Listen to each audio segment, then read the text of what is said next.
After Novak won the Olympic gold medal in August, many fans were like, it's game over. This guy has completed tennis. I always thought that Djokovic didn't have to win the Olympics to prove that he was the GOAT, but taking the gold in Paris this year just makes his resume even more complete. Still, a large section of tennis fans and players still refer to Federer as the greatest of all time, and nothing can change that fact. For the record, Nadal isn't included in this discussion just because more people think it's between Novak and Federer. Novak might be your GOAT, but your older brother or your dad still swears it's Federer. So interestingly, it's no longer about the numbers, but the goalpost has now shifted to cultural impact and maybe a popularity contest, you might be thinking.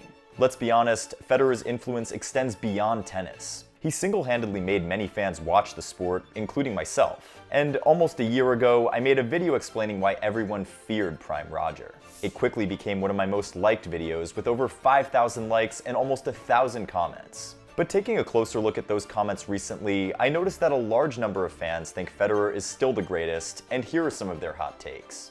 People were saying that his game was perfection, that Federer was the most graceful tennis legend of all time, and that Grand Slams didn't really matter as much in the GOAT debate.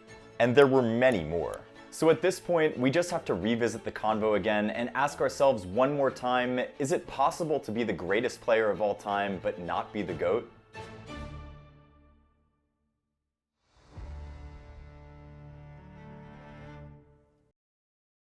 For casual fans, when Federer won the 2003 Wimbledon title and became world number one a couple months later, he wasn't exactly looking to be the greatest player in the world. But between 2004 and 2008, Federer made such an impact on and off the court that he began to transcend the sport. By 2009, when he won the French Open title and surpassed Sampras at Wimbledon for his 15th slam, we all knew who the GOAT was.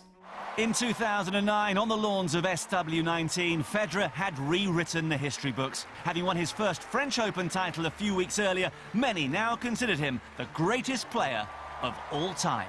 For the next decade after surpassing Sampras, Federer remained unsurpassed in the total number of Grand Slams, and really no one could argue. I mean, look at this moment and the reception at the 2020 Australian Open.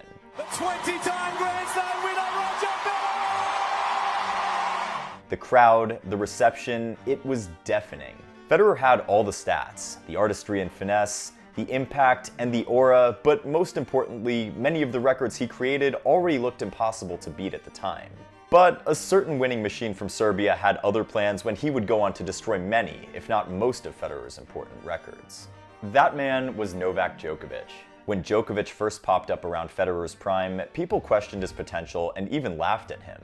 And he's skinny and he's very, very hungry. In fact, when you look at him, it looks like he's hungry literally and figuratively. Djokovic's trajectory was relatively slow at the beginning, and with a 3-year gap between his first and second slam, it looked highly unlikely that Djokovic could touch Federer. But once he got the ball rolling in 2011, the tennis world knew they had encountered a phenomenon that couldn't be explained. Fast forward to 2024, and take a look at this list I have on the screen showing all the records that Federer once held, but have now been seized by Novak. Oh yeah, including Grand Slams, which is probably the most important one. The sheer volume of Novak's achievements has become so overwhelming that we have to ask ourselves an all-important question. What exactly is greatness? Is it simply down to accomplishments with Grand Slam titles, weeks at number one, and all that? Or does it have to do more with your skill set and intrinsic elements of your game? Is the greatest player the person who had the highest peak and was unplayable in his prime? Or is it longevity that matters more? How much weight does playing in a different era hold? Rod Laver was once a champion for the ages with the calendar Grand Slam, and Jimmy Connors set insane records himself. Borg, McEnroe, and Lendl took the game to a whole new level, while Sampras and Agassi cemented their legacy as all-time greats, just to name a few of them. Anyways, back to Federer and Novak. Did Federer actually benefit from a weaker era in his prime, and did Djokovic also benefit from the same thing towards the tail end of his career? Ah, here we go again. Some people have tried to draw new lines and give a different perspective on who gets the title. Mats Wilander said about a year ago that Novak was the BOAT, best player of all time, but not the greatest. I hate the expression, the GOAT, even though I see a GOAT here. I would have liked to call it the boat race. The best of all time is Novak Djokovic, and when you start saying great, I think more things come into it than just the sport itself. It's what you bring to the sport and so on, and I don't think we need to separate the big three when it comes to the greatest of all time. And some have also gone as far as calling him the winningest player of all time, which There's no denying that Novak Djokovic is the winningest player of all time. Yeah, winningest. Okay, so what makes a GOAT and how do we allocate GOAT points? Here are both players on the screen, and these are the GOAT criteria. Stats and numbers, cultural impact in popularizing the sport, skill set and style of play, highest peak and peak ELO rating, longevity, rivalry, era and competition, and mentality. We're going to award points to Federer or Novak based on who comes out on top in each category. Novak obviously has the better numbers. Federer has some important untouchable records like 237 consecutive weeks at the top, 5 consecutive Wimbledon and US Open titles, and a few others. But yeah, Novak has the bulk of the most important ones. Moving on to cultural impact, both players have inspired thousands, if not millions of people, and they've both had a profound impact on the sport. Watching Federer in his prime, I imagined how hard it would be for any player to leave a bigger mark on the game. People wanted to play like him, act like him, the whole 9 yards. On top of that was Federer's appeal and marketability. Between 1994 and 2018, Federer had Nike before he then signed a 10-year contract worth $300 million with the Japanese brand Uniqlo. Federer signed a $15 million 10-year deal with Rolex in 2006 and was also an ambassador for Louis Vuitton and other luxury brands, just to name a few. Federer's international appeal and overwhelming superstardom meant that everyone wanted to be associated with him, and even years after his retirement, he still earned more money in endorsements than Djokovic and Nadal combined. Now that's kinda crazy. Djokovic, on his part, didn't do too bad with endorsement deals despite maybe not having some of the largest brands behind him throughout his career. At the moment, the Serbian has been incredible with the way he supports the next generation of players, and the number of these players that look up to him shows just how much influence he has. But since we can only have one winner in this category, I think Federer has the edge in this one. Oh, and feel free to push back in the comments if you think Novak should win this category. Before we touch on the next category, I've got to tell you a little bit about our partner SuckerPunch. SuckerPunch is pickle juice as a hydration product, and before you tell me I'm crazy, let me tell you it actually works. If you're a tennis player, you've probably dealt with cramps or fatigue at some point in a match and have been drinking all kinds of different solutions to try and fight those off. But let me tell you, pickle juice is an all-natural product, and it really works better than anything else. You'll see in an upcoming video we have just what this amazing product can do. Anyways, back to the video. The next criterion is the skill set, and this is one of the more difficult ones, I should say. Unlike what some fans think, Federer's backhand was actually great. It just so happened to be that Nadal was able to exploit it with high-bouncing, loopy balls with his cross-court forehand topspin. Novak was also able to pepper it during backhand exchanges too. Other than that though, not too many people were able to take advantage of Federer's weakness. And then when we look at the other aspects of the game, Federer had the better serve, forehand, and you could argue for him having a better net game too. These are things that you can't see from numbers alone. Roger simply made tennis look so effortless. Novak's style though was different. He had an above average serve and his ground strokes were exceptional to say the least, plus he had that elasticity on defense. Well, this is a difficult one because they had vastly different styles of play. Here's how American former player Steve Johnson describes what playing the Big Three felt like, and I have to agree to some extent. Roger basically comes forward and just suffocates you. Rafa just bullies you around the court. And Novak, makes you miss, and he makes your targets become so incredibly small. Personally, I've always thought that Novak had the more complete skill set, especially as he developed into the more well-rounded player. His offense is probably not as good as Roger's, but his defense is better, and he got more from his style of play, even if it might not have been as aesthetically pleasing as Federer's. Since we've got to pick someone, let's go with Federer because of the superior offense and visual appeal. Let's now talk about their peak. In a hypothetical matchup between prime Roger and prime Novak, who wins? I know the surface matters, but let's take that out of the way and imagine it's a neutral surface, whatever that is. It's definitely a tough one to call, but let's take a look at each of their best seasons. Here's how Ultimate Tennis Statistics ranks all-time best seasons in men's tennis history based on tournament results, head-to-head against high-ranked opponents, and number of big titles. Djokovic's 2015 season comes first, while Roger's 2006 season comes third. Novak won more big titles in 2015 than Federer did in 2006, and also had a higher peak ELO. ELO, by the way, is a rating system that estimates a player's strength based on the quality of the opponents that they're facing. On top of that, Novak had twice as many wins over top 10 opponents, 31 compared to Federer's 15, and had more ATP points compared with Federer's 2006 points adjusted to the current point system. Also, take a look at the caliber of opponents both players faced at the latter stages of Grand Slams and Masters 1000s in their best seasons. Djokovic definitely faced way tougher opponents in his best season. Also, when comparing the peak ELO ratings, Djokovic tops the charts and Federer comes in at 5th place. And when looking at their ranking points, Federer in November 2006 had 15,903 points, while 2nd place Nadal had 8,493, and 3rd place Davydenko only 5,367. Djokovic in June 2016 had 16,950 points, while 2nd place Murray had 8,915 points, and Federer in 3rd place came in at 6,655. Yeah, I know ELO ratings aren't perfect when it comes to comparing different eras in tennis, but it's a strong, reliable indicator of how a player performed against the competition.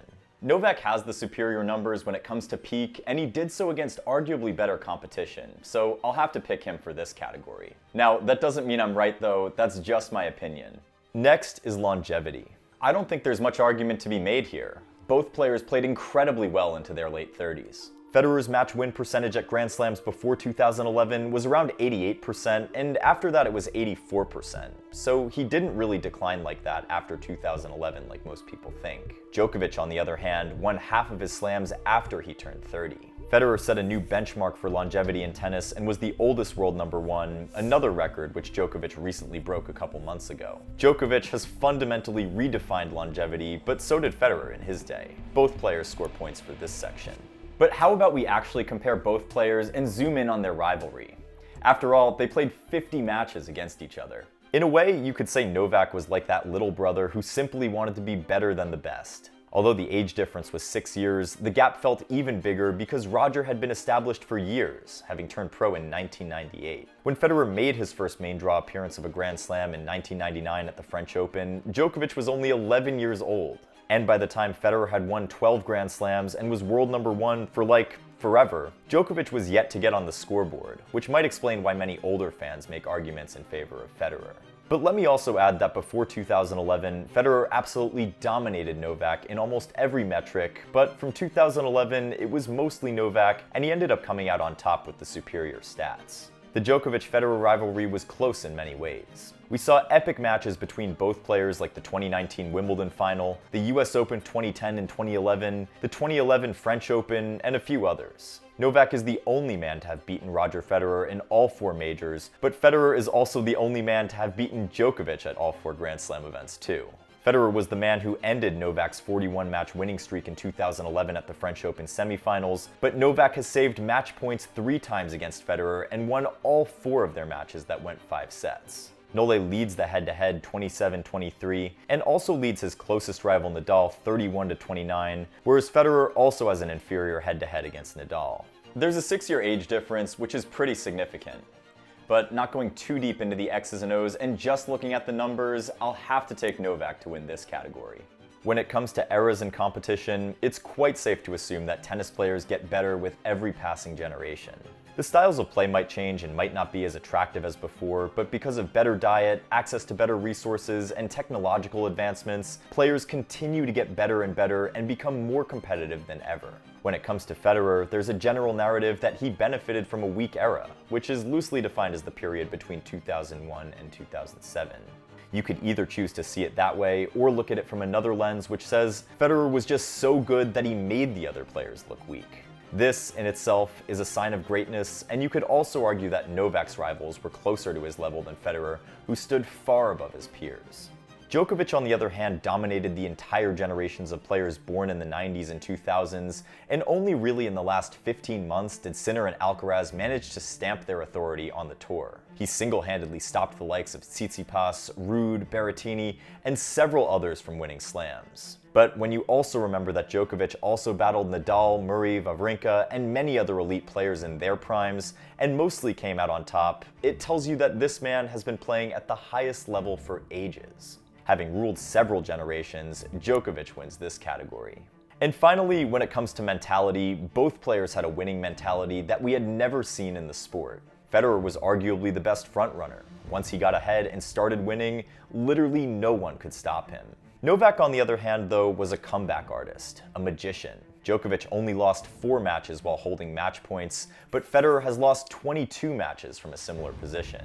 Novak has orchestrated some of the most improbable escapes countless times to win matches he had no business winning. Off the court, he's also dealt with hostile media environments a few times, but he's managed to keep his nose clean and has always held firm to his beliefs, even if it meant giving up his tennis career as we saw during the pandemic. Based on these facts, there's no doubt that when it comes to mental resilience, Novak trumps Federer. In the end, it all comes down to this. Djokovic ticks most of the boxes, but let's be real here. No matter what argument I presented here in this video, I wasn't going to change anybody's mind on who the greatest player ever is. The numbers don't lie. They say Novak is the greatest, but the eyes don't lie either. They say Federer was the most gifted and talented, which is why your older cousin still won't place anyone above Roger. This leaves us in a weird situation. There has to be a way out. When we look at other sports, what is the criteria for determining the GOAT? When you take a look at the numbers, cultural impact, eras, rivalry, skill set, peak longevity, and mentality, is Michael Jordan the greatest or LeBron? Is Messi the greatest or Ronaldo? Prime Muhammad Ali versus prime Mike Tyson? Who wins? In a world where the GOAT status may be subject to politics and opinionated arguments, deep down within us, we know who the greatest really is. In the sport that we love and in other sports, GOAT arguments mostly come down to a personal conviction, and one of the comparisons that comes to mind, maybe not apples to apples though, is a person's belief system and values. It's pointless trying to convince someone against what they already believe in. Beliefs should be respected and not forced on anyone, because at the end of the day, the conversations about who the greatest ever really is are much more interesting than the answer itself. Anything else is beside the point. You should be able to discuss what you believe in and why. For this reason, you can't call someone delusional for thinking Federer is the GOAT or fault someone for making the bread and butter of their argument about Novak's statistical accomplishments. The way forward is to present what most of us agree on, which is GOAT criteria, and then let the fans decide for themselves. Some might decide to invent a new word for Djokovic in place of the word greatest, or maybe call him the most successful, complete, best, but not the greatest. Whatever makes you sleep at night, really. If we approach the situation from this perspective, I believe we can focus on more important conversations in tennis and not have to revisit the topic again. Well, except if someone else dares to achieve the impossible. But for now, there can only be one Roger Federer. No one will ever forget what he brought to the sport. The same goes for Novak Djokovic. I'm pretty sure that when he retires, we'll get to appreciate him even more than we already do. Like and subscribe if you loved this video. We're not too far away from 100,000 subscribers, and it's all because of you guys and the amazing support that you give me week in, week out. Trust me, I appreciate it more than you know. We've also recently relaunched our newsletter where we're giving our hot takes and opinions from everything going on around the tours, and we're dropping that each week. So if you haven't seen it yet, be sure to check it out. The link is in our description. Also, don't forget to check out my deep dive on Arina Sabalenka, and be sure to let me know if there are any other topics from around the tours or any other players you want me to cover. Until next time, keep going for the lines.